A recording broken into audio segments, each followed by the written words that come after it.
Hello, everyone. Welcome back to our channel. In today's episode, we're diving deep into English conversation practice.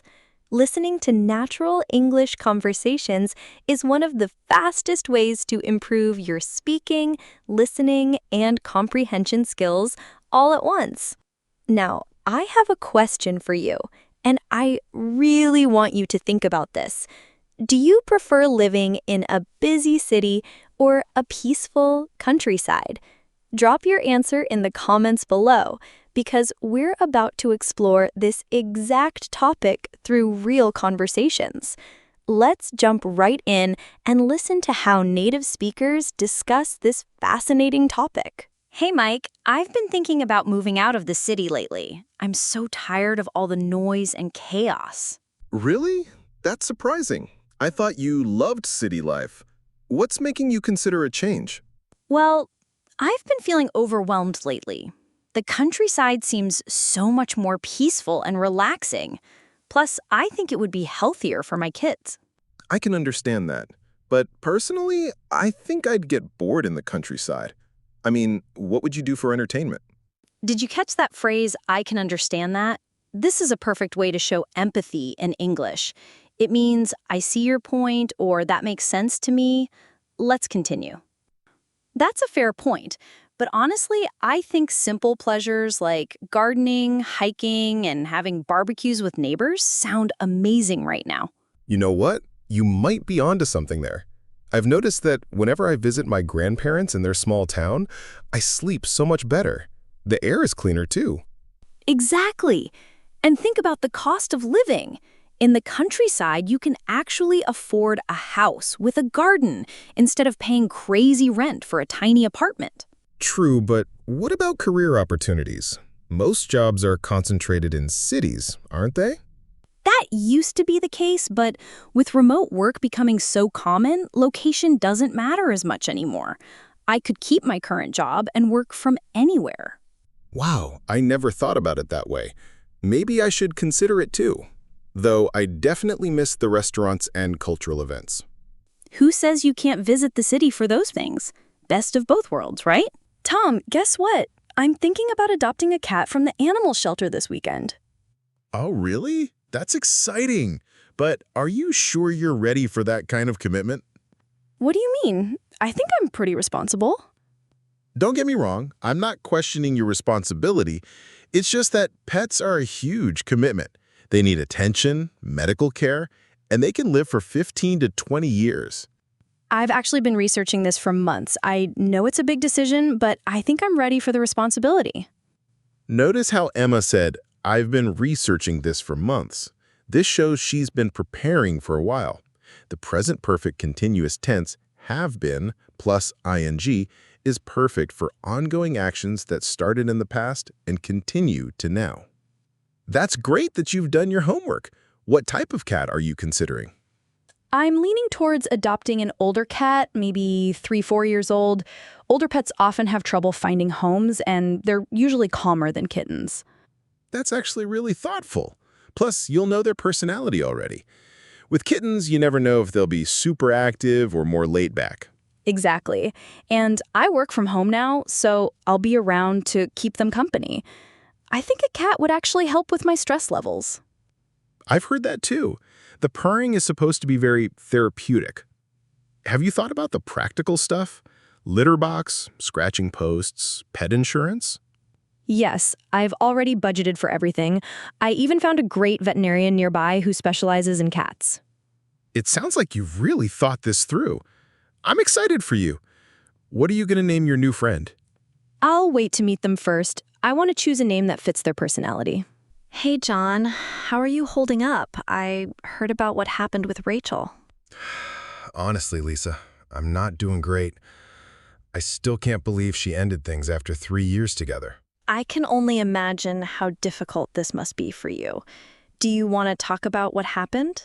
She said we were growing in different directions and that she needed space to figure things out. I thought everything was going well between us. Growing in different directions is a common phrase when relationships end. It means two people are developing different interests, goals, or values that don't match anymore. Let's continue. That must have been really shocking to hear. Sometimes these things come out of nowhere, even when we think everything is fine. That's exactly it. I had no idea she was feeling this way. I feel like I should have noticed the signs. John, don't blame yourself. Sometimes people aren't clear about their feelings, even to themselves. This doesn't mean you did anything wrong. I keep replaying our last few months together, wondering what I could have done differently. I understand that urge, but overthinking won't change anything.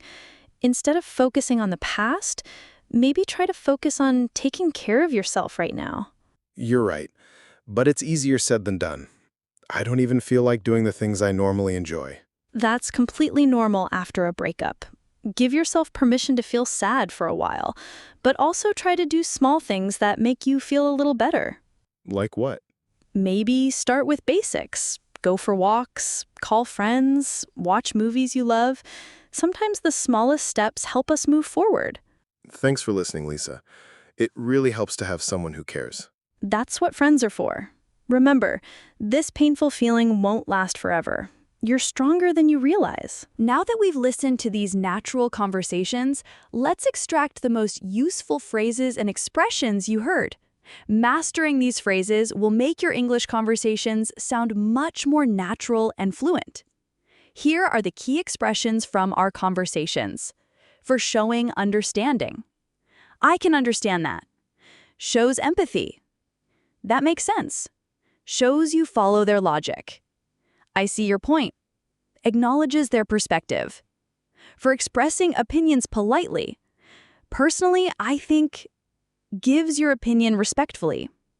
That's a fair point, but agrees partially, then adds your view. You might be onto something there. Shows you're considering their idea. For life changes. Growing in different directions. People developing differently. Best of both worlds.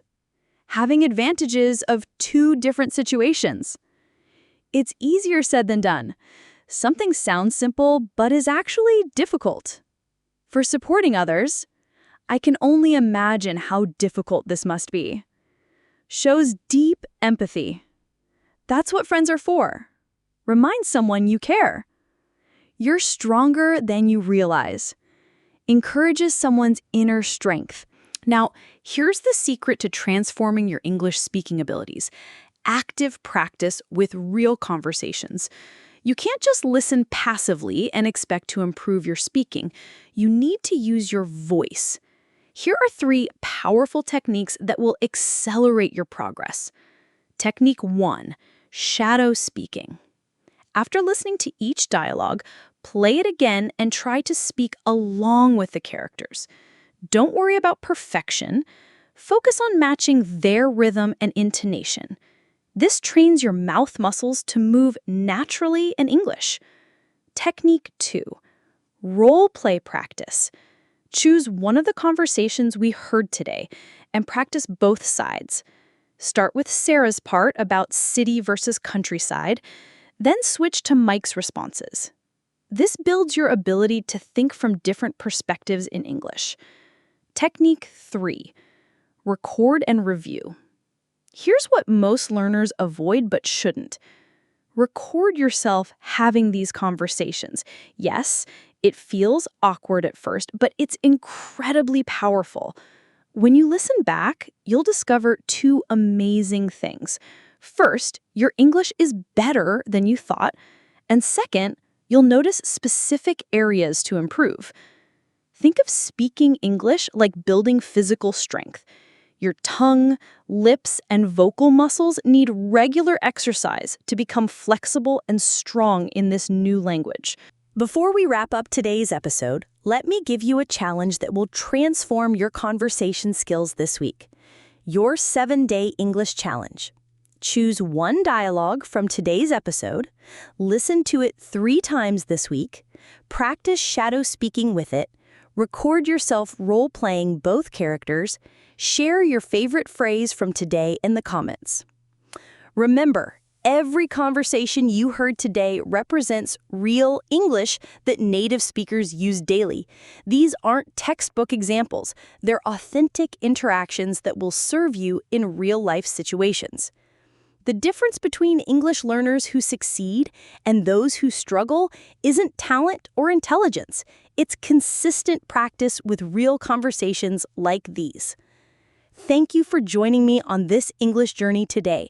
If this episode helped you understand natural English conversations better, please like this video and subscribe for more authentic English practice. I'll see you in the next episode.